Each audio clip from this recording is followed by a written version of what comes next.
పేరు మీద కాల్పులు జరిగినాయి. వేలాది మంది ఆనాడు తెలంగాణ సాయుధ రైతంగా పోరాడడానికి నాంది పలికిన తుంగతుర్తి పోరుగడ్డ బిఎన్ గారు గారి స్వరాజ్యం గారు గారి వాళ్ళందరూ కూడా తెలంగాణ కోసం సాకలైనమ్మ, దొడ్డి కొమరయ్య, మందులనేవి వీళ్ళందరూ ఇలాంటి వాళ్ళందరూ కూడా తెలంగాణ కోసం పోరాడి ఆ తెలంగాణ నేపథ్యమే తెలంగాణ ప్రత్యేక రాష్ట్రం కోసం ఒక ఉద్యమాన్ని ప్రారంభించడం జరిగింది. 2000 అరే చెప్తాను, నువ్వు ఆడునవే, నేనున్నా, నీకు తెలియదుకో, నీకేవరక ఆడునా నువ్వు? అలా ఉన్నోళ్ళు ఎవరో చెప్పు నాకు. 2001 ఆడురో చెప్పురే, నీకేవరక? నీకు కూడా ఏం తెలియదు, నువ్వు ఇంత వ్యాపారానికి వచ్చా, నీకేం తెలుసు? చెప్పేది నేను చెప్తా, నీ కథ చెప్తా.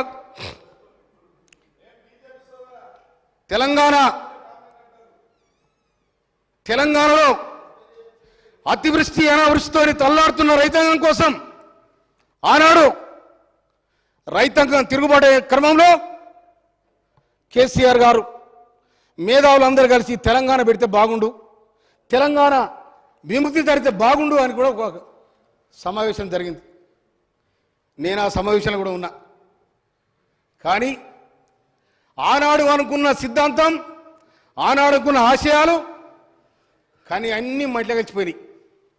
2001 నుంచి 2014 దాకా యాక పోరాటం బ్రహ్మాండంగా ఉందిరా అనుకున్నాం. 2000 ఎట్టున్నాం దళిత ముఖ్యమంత్రి, ఇదేంద్ర దళిత ముఖ్యమంత్రి ఏది లేదు, 6 లేదు సూర్యుడు లేదు, దళిత ముఖ్యమంత్రి అన్నాడు. నేను అప్పటికి నమ్మలే, ఎందుకంటే 2001 నుంచి ఉన్నానులా. అప్పటి నమ్మలే, ఇదేదో గోలు కొట్టిరా అనుకున్నా నేను. కానీ 3 ఎకరాల భూమి ముఖ్యమంత్రి ఇవాళ నేను చెప్తున్నా, అక్కడున్న ఎమ్మెల్యేలు ఓడిపోయినలు కానీ గెలిచాడు కూర్చున్నాడు కానీ 2014లో ప్రభుత్వం ఏర్పడిన తర్వాత ప్రభుత్వంలో మీరున్న నాడు ఎన్ని ఎకరాల భూమి ఉంది, ఇవాళ ఎన్ని ఎకరాల భూమి ఉంది మీకు? తెలంగాణ ప్రజానికాన్ని నిట్టనిలో దోచుకున్నారు. తెలంగాణ ప్రభుత్వం ఏర్పడిన తర్వాత ఆనాడు కాశీరాజు ఏమైతే ఉన్నాడో నిజానికి ప్రతి నియోజకవర్గానికి ఒక కాశీరాజు తయారైంది. మాట్లాడితే జైలు, మాట్లాడితే కేసులు.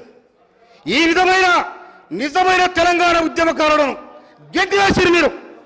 గెంటి వేస్తే దానికి నిదర్శనమే మీరు నన్ను గెంటి వేయలే. నేనే పీకి అవతల పడేసి నిటారుగా నిలబడితే కాంగ్రెస్ పార్టీ గడిచింది, నేను ఎముడి నిలబడతా ఉన్నా. అది కాంగ్రెస్ పార్టీకి పేదల పైన ఉన్న వ్యవస్థ. అది అందుకోసం మిత్రులారా